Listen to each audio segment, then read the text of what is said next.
Welcome to the Real Estate Espresso Podcast, your morning shot of what's new in the world of real estate investing.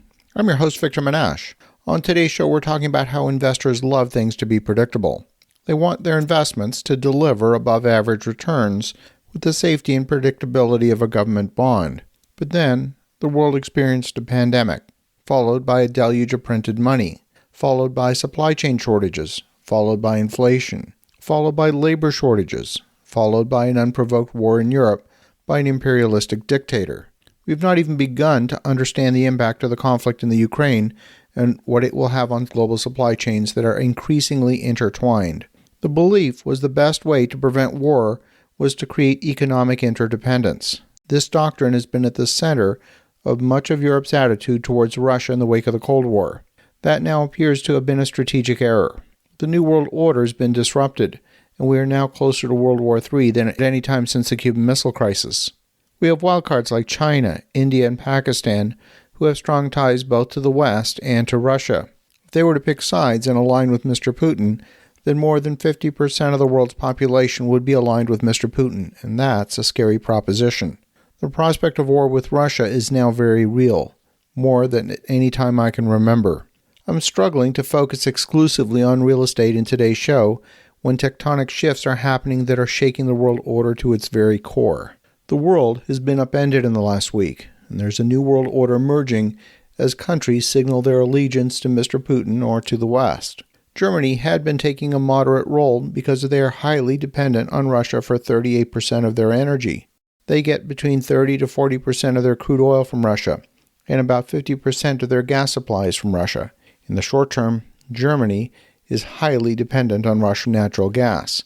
15% of Germany's electricity production is from natural gas, and natural gas is used to heat about 50% of Germany's homes. Now, Germany has clearly woken up and realized that decades of underspending on defense has left the country and Europe extremely vulnerable. Chancellor Scholz has agreed to arm the Ukraine and has made a pledge to increase its defense spending immediately from 1.5% of GDP to 2% of GDP.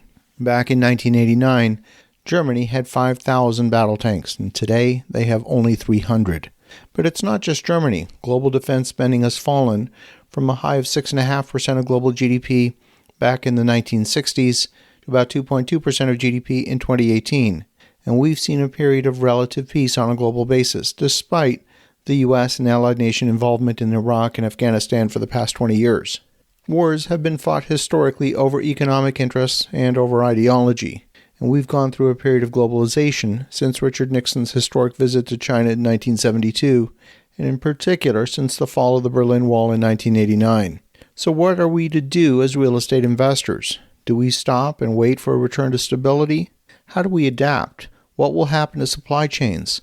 What will happen to the cost of energy? Will we see even higher inflation than we have in the past year? Well, the answer to all of these questions might be difficult to determine at this very moment. The pandemic has shown us the fragile nature of global supply chains. Many companies have resorted to local and more expensive supply chains in response. Ukraine is the latest flashpoint in globalization. With a new world order upon us, we will see a period of deglobalization, but it will take some time for a clear picture to emerge. If you are relying upon parts coming from Turkey, where shipping from the Black Sea is now disrupted, you could be waiting a long time. But chances are, you were buying a finished product from Italy and you had no idea that the Italian product was using parts coming from Turkey. If you're wondering why the price of bread might be shooting up at some point in the future, it's because the Ukraine is the third largest producer of wheat in the world behind the US and Canada. Will everyday farmers in the Ukraine put down their arms 8 weeks from now to go into the fields and cultivate next year's crop of wheat? I don't think so. Will suppliers of raw materials to Asia now divert supply to Europe as their regional supply chains are disrupted? Russia represents about 10% of the global supply of oil and natural gas. As nations decide to purchase elsewhere, what will that mean for the price of oil? There's a desire from Western nations not to reward the Putin regime by purchasing oil. Will nations friendly to Russia buy the excess oil that the West refuses to buy? Will we see prices hit $150 a barrel?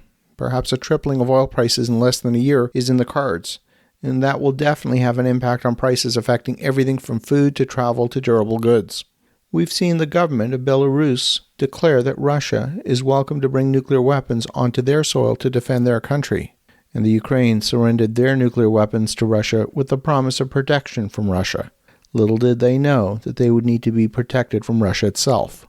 As you think about that, have an awesome rest of your day. Try and make sense out of all of this if you can. We'll talk to you again tomorrow.